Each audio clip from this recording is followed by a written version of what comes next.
Bismillahirrahmanirrahim. Assalamualaikum warahmatullahi wabarakatuh. Kali ini uh,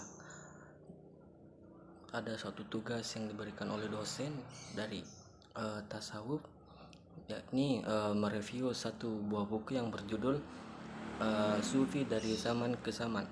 Ini contoh bukunya. Baik, langsung saja kita bacakan.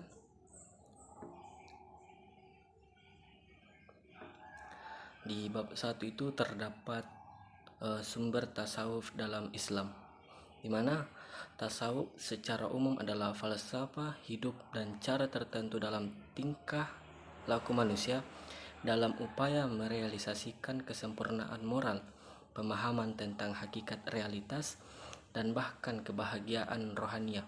Dalam Islam, tasawuf berarti melewati berbagai fase dan kondisi. Ibnu Al-Qayyim dalam Madarij Al-Salikin berpendapat bahwa tasawuf adalah moral, sementara Al-Qatani berkata, tasawuf adalah moral. Barang siapa yang di antaramu semakin bermoral, tentu jiwanya semakin bening.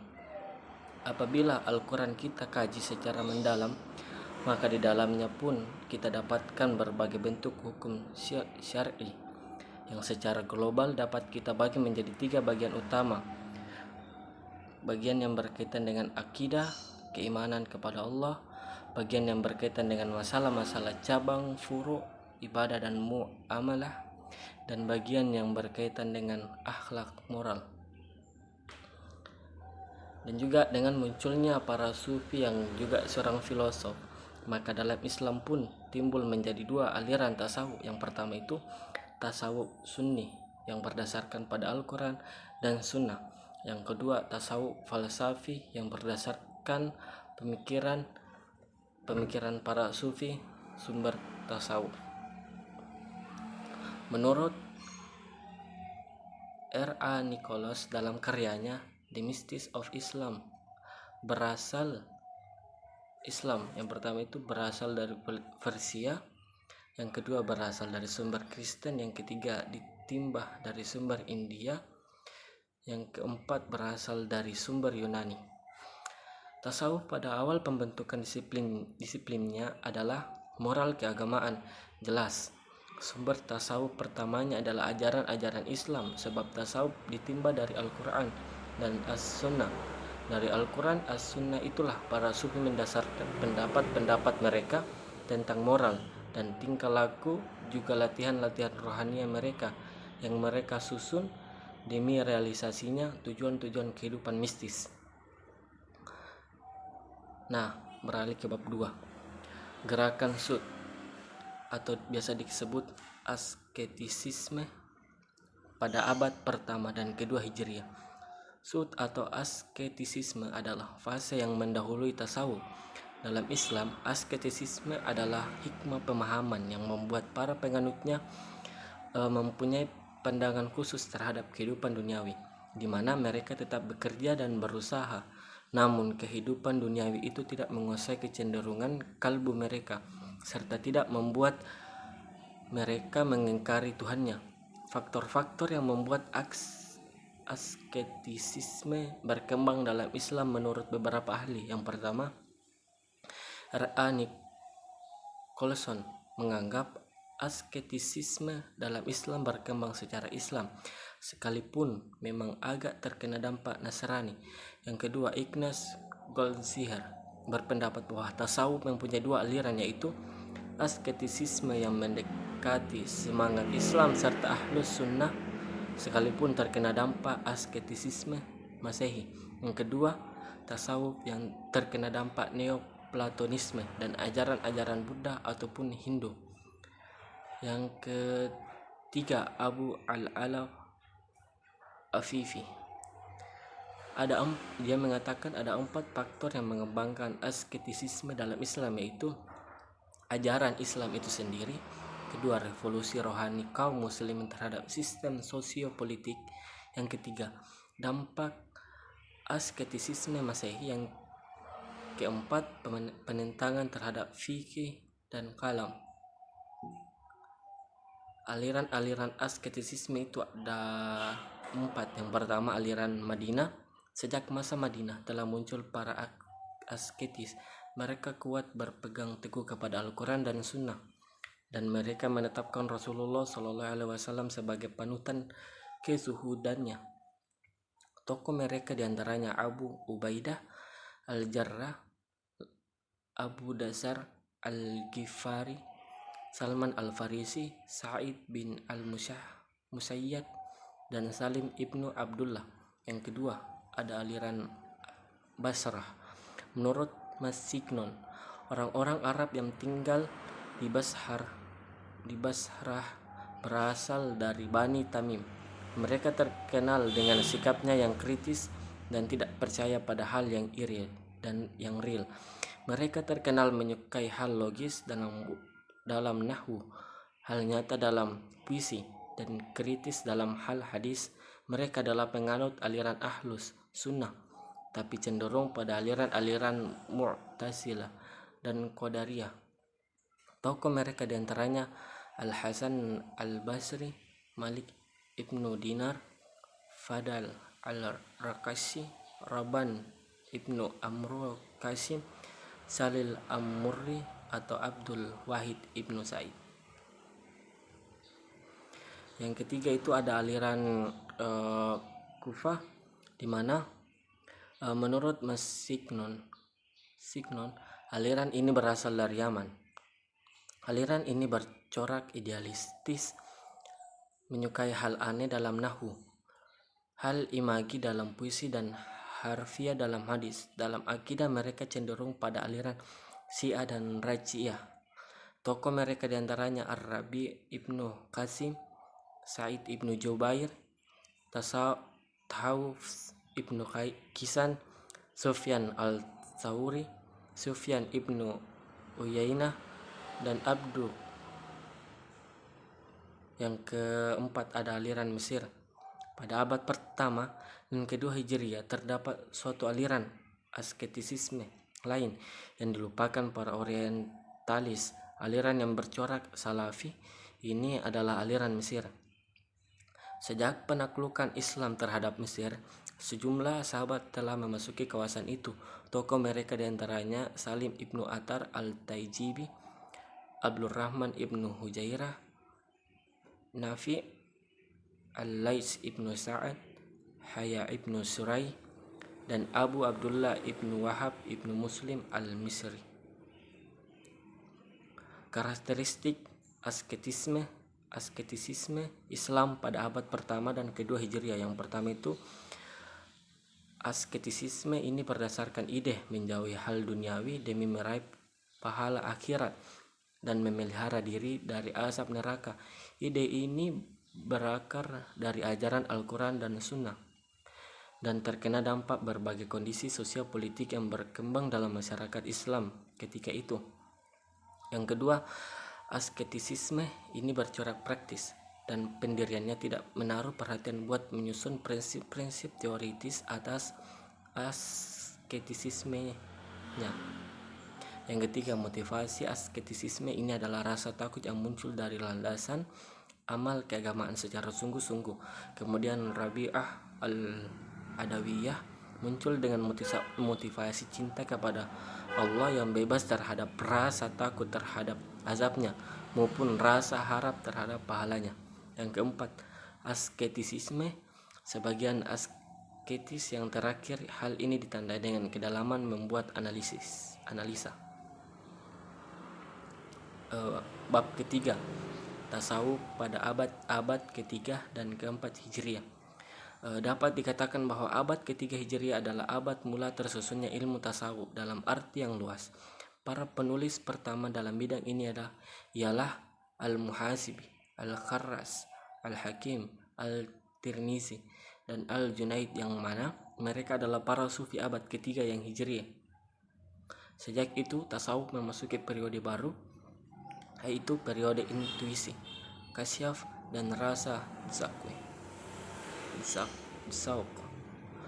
Dari segi objek, metode, dan tujuannya, tasawuf menjadi terpisah dari ilmu fikih di abad ini. Ketika itu ada dua aliran tasawuf, yaitu aliran para sufi yang pendapat-pendapatnya moderat, dan aliran para sufi yang terpesona keadaan-keadaan fana pada abad ketiga dan keempat Hijriah. Ini membahas tentang moral, tingkah laku, dan peningkatannya, pengenalan intuitif langsung kepada Allah, kefanaan dalam realitas mutlak Allah, serta pencapaian ketenteraman kalbu ataupun kebahagiaan. Menurut telah para pengkaji tasawuf abad ketiga dan keempat Hijriah, tasawuf pada masa itu adalah sebagian jalan mengenal Allah, ma'rifat. Setelah tadinya hanya sebagian jalan beribadah, ketika itu terdapat dua aliran tasawuf. Pertama, aliran para sufi yang pendapatnya moderat, Al-Quran dan As-Sunnah, yang tasawufnya didominasi ciri-ciri moral. Yang kedua, aliran para sufi yang terpesona keadaan-keadaan fana, yang tasawufnya berkecenderungan pada metafisis. Karakteristik tasawuf pada abad ini yaitu al-ma'rifah, moral dan fase-fase jalan menuju Allah. Ada fana, ketenteraman, pemakaian simbol-simbol dalam ungkapan. Nah, tokoh sufi yang membahas ma'rifah ialah Makruf al-Karki, Abu Sulaiman al-Darani, dan Sun al-Misri. Kemudian kalangan sufi yang membahas tentang moral dan fase-fase jalan menuju Allah yaitu Al-Haris ibnu Asad al-Hasibi, Al-Siri al-Saqathi, Abu Sa'id al-Qarras, Sal al-Tusturi, dan Yah ibnu Mutsa al-Razi. Sedangkan pembahasan tentang fana dibagi menjadi 3 kelompok, antara lain ialah fana dalam tauhid, tokohnya itu Al-Siri al-Saqathi, Abu Sa'id al-Qarras, dan Abu al-Qasim al-Junaid.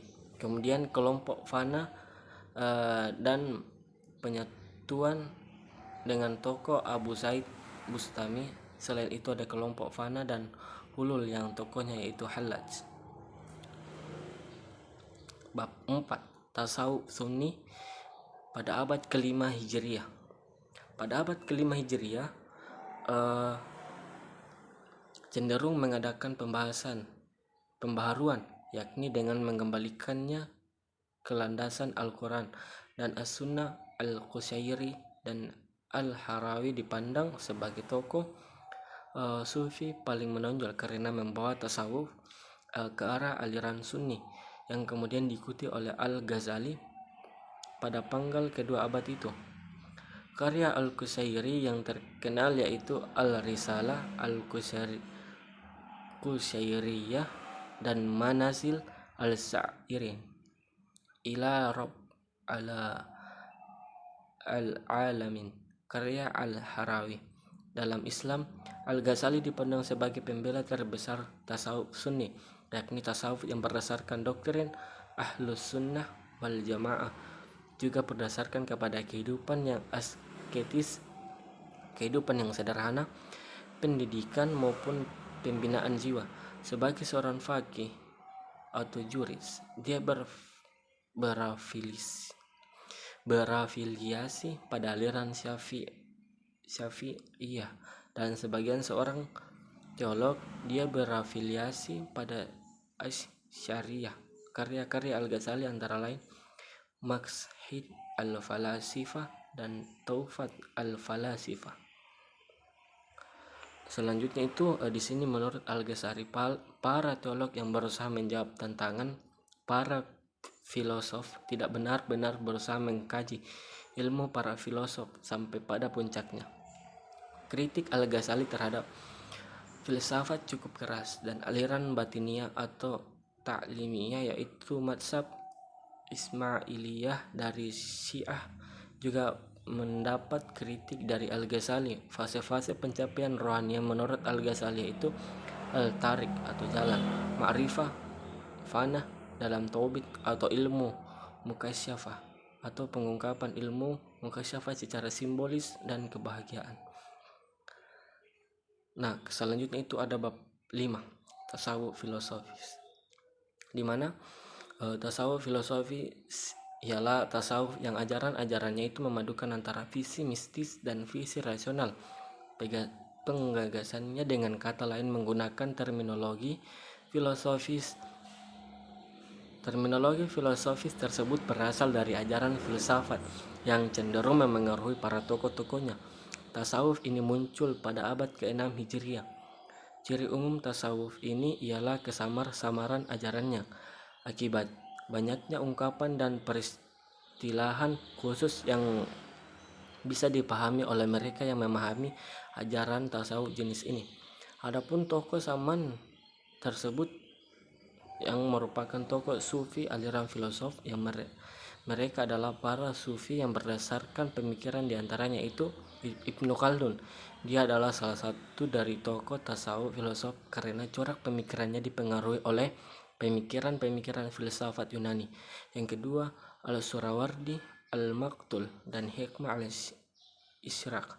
Dia adalah salah satu seorang generalis pertama para sufi filosof dan nama lengkapnya Abu Futu Yahya Ibnu Habsi Ibnu Amrak. Dia dikenal sebagai Al-Hakim. Dia dilahirkan di Surhwat.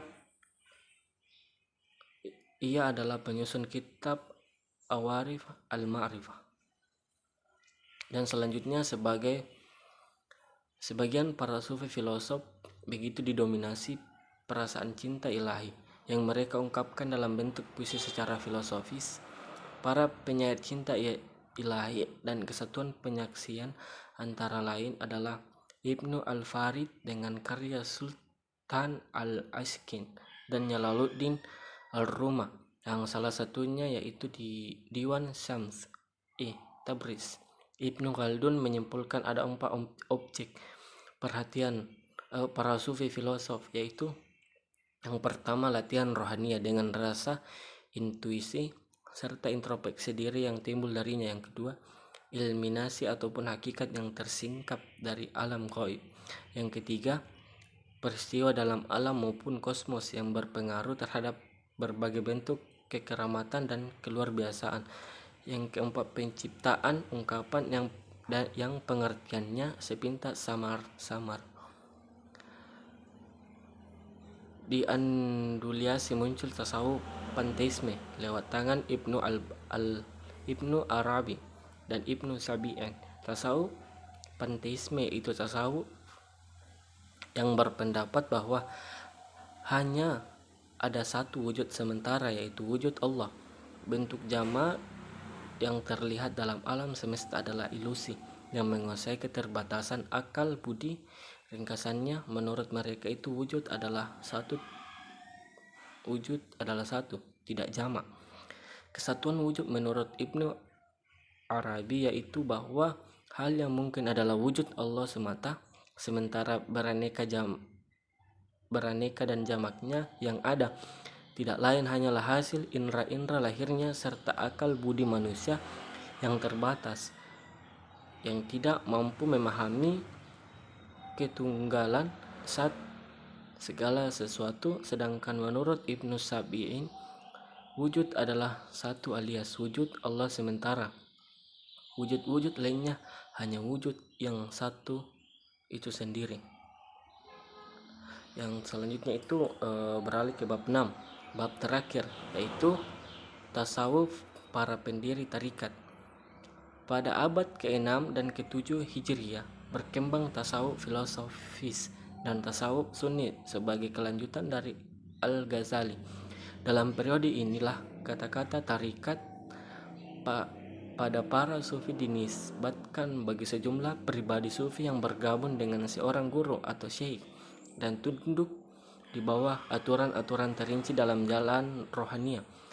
Nama tarikat di dunia bermacam-macam, berselaras dan perbedaan nama-nama para pendirinya. Tujuan tertinggi dari seluruh tarikat sufi adalah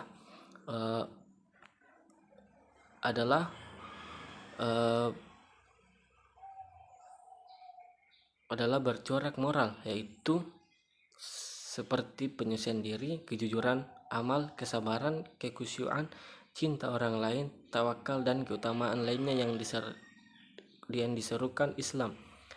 Nah, berikut adalah tarikat paling menonjol pada abad ke-6 dan ke-7 Hijriah. Yang pertama itu ada tarikat Al-Qadariyah yang didirikan oleh Syekh Abdullah Qadir Jailani. Yang kedua, tarikat Al-Rifaiyah yang didirikan oleh Syekh Ahmad Al-Rifai.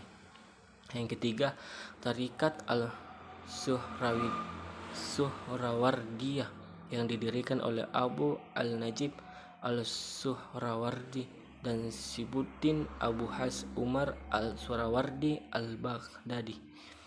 Yang keempat, tarikat Al-Syadziliyah yang didirikan oleh Abu Al-Hasan Al-Syadzili. Yang kelima, tarikat Al-Ahmadiyah yang didirikan oleh Sayyid Ahmad Al-Badawi. Yang keenam, tarikat Al-Birhamiyah yang didirikan oleh Syekh Ibrahim Al-Dazuki Al-Qursi. Yang ketujuh, tarikat Al-Kubrawiyah yang didirikan oleh Najmuddin Kubra. Yang kedelapan, tarikat Al-Naqsyabandiyah yang didirikan oleh Bahak Naqsyban Al-Bukhari. Yang kesembilan, tarikat Al-Khalawatiyah dari Persia. Yang kesepuluh, tarikat Bektasiyah yang didirikan oleh Haji Baktasyi. Yang ke-11 terakhir, tarikat Al-Mulawiyah yang didirikan oleh Jalaluddin Al-Rumi. Mungkin itu saja yang bisa saya bacakan dari review singkat buku dari Sufi dari zaman ke zaman yang ditulis oleh Dr. Abu Al-Wafa Al-Ghani Al-Taftazani. Ini bukunya. Oke, sekian dari saya. Billahi taufik wal hidayah. Wassalamualaikum warahmatullahi wabarakatuh.